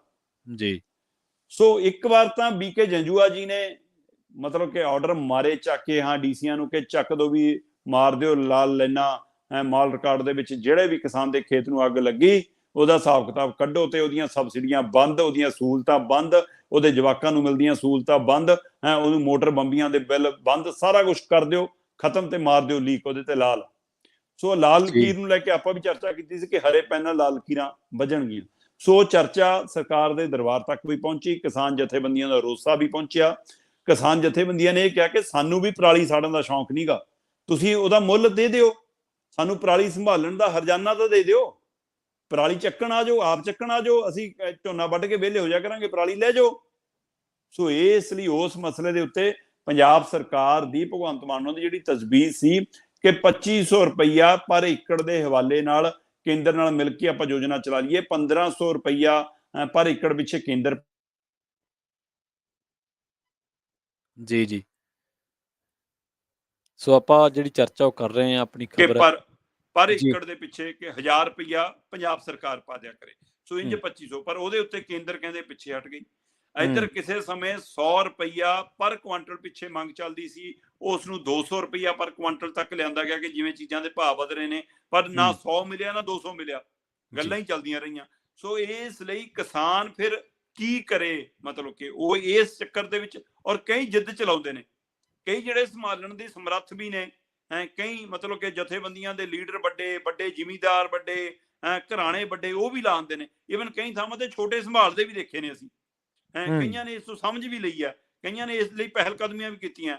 ਸੋ ਗੁਰਪ੍ਰੀਤ ਚੰਦਵਾਜਾ ਹੋਰ ਹੀ ਅਕਸਰ ਕਹਿੰਦਾ ਕਿ ਬਾਈ ਕਿਸੇ ਸਮੇਂ ਮੈਂ ਆਪਣੇ ਖੇਤ 'ਚ ਅੱਗ ਲਾਉਂਦਾ ਸੀ, ਪਰ ਹੁਣ ਮੈਨੂੰ ਸਮਝ ਆ ਗਈ ਕਿ ਮੈਂ ਪੰਛੀਆਂ ਦੇ ਘਰ ਵੀ ਉੱਜੜਦੇ ਨੇ, ਦਰਖਤ ਵੀ ਖਰਾਬ ਹੁੰਦੇ ਨੇ, ਮੇਰੀ ਜ਼ਮੀਨ ਵੀ ਖਰਾਬ ਹੁੰਦੀ ਹੈ। ਸੋ ਬੇਸ਼ੱਕ ਘਾਟਾ ਪੈਂਦਾ, ਵਾਧਾ ਪੈਂਦਾ, ਮੈਂ ਆਪਣੇ ਖੇਤ ਦੇ ਵਿੱਚ ਹੁਣ ਅੱਗ ਨਹੀਂ ਲਾਉਂਦਾ। ਇਸ ਲਈ ਮੈਂ ਕਹਿ ਸਕਦਾ ਕਿ ਭਾਈ ਪਹਿਲਾਂ ਗੁੜ ਖਾਣਾ ਛੱਡਿਆ ਤਾਂ ਮੈਂ ਕਹਿ ਰਿਹਾ। ਸੋ ਇਸ ਹਵਾਲੇ ਨਾਲ ਕਈ ਸਹੀ ਵੀ ਨੇ, ਪਰ ਕਈ ਜਥੇਬੰਦੀਆਂ ਦੇ ਚੱਕੇ ਹੋਏ ਅੱਗ ਵੀ ਲਾਈ ਜਾਂਦੇ ਨੇ, ਜਿਨ੍ਹਾਂ ਕੋਲ ਸਮਰੱਥਾ ਵੀ ਹੈਗੀ ਸੰਭਾਲਣ ਦੀ। ਪਰ ਸਵਾਲ ਇਹ ਹੈ ਕਿ ਚਾਹੇ ਸੂਬੇ ਦੀ ਸਰਕਾਰ ਹੈ, ਚਾਹੇ ਇਹ ਕੇਂਦਰ ਦੀ ਸਰਕਾਰ ਹੈ, ਕਿਹੜੀ ਸਰਕਾਰ ਹੈ ਜਿਹਨੇ ਇਸ ਮਸਲੇ ਦਾ ਸਥਾਈ ਹੱਲ ਲੱਭਣ ਦੀ ਕੋਸ਼ਿਸ਼ ਕੀਤੀ ਹੋਵੇ। ਟੈਂਪਰੇਰੀ ਸਕੀਮਾਂ ਲਿਆਉਂਦੇ ਨੇ ਕਿ ਆ ਮਸ਼ੀਨ ਭੇਜਤੀ ਜੀ, ਉਹ ਮਸ਼ੀਨ ਬਾਅਦ ਚੋਂ ਲੱਭਦੀ ਨਹੀਂ, ਕੋਈ ਮਸ਼ੀਨ ਚੱਲਦੀ ਨਹੀਂ, ਕੋਈ ਸਰਪੰਚ ਦੇ ਘਰੇ ਖੜੀ ਆ, ਕੋਈ ਕਿਸੇ ਬੜੇ ਜ਼ਿਮੀਂਦਾਰ ਕਬਜ਼ਾ ਕਰੀ ਬੈਠਾ, ਉਹ ਮਸ਼ੀਨ ਘਟਾਲੇ ਚੱਲੀ ਜਾਂਦੇ ਨੇ। ਸੋ ਇਹ ਸਾਰੇ ਪਹਿਲੂ ਦੇ ਉੱਤੇ ਗੌਰ ਕਰਨ ਦੀ ਲੋੜ ਹੈ, ਤੇ ਇਸ ਮਸਲੇ ਨੂੰ ਧਿਆਨ 'ਚ ਰੱਖਦਿਆਂ ਹੁਣ ਸਰਕਾਰ ਨੇ ਯੂ ਟਰਨ ਇਹ ਲਿਆ ਕਿ ਅਸੀਂ ਕੋਈ ਲਾਲ ਲਕੀਰ ਨਹੀਂ ਮਾਰ ਰਹੇ ਜੀ, ਅਸੀਂ ਤਾਂ ਸਿਰਫ ਬੇਨਤੀਆਂ ਅਪੀਲਾਂ ਕਰਾਂਗੇ।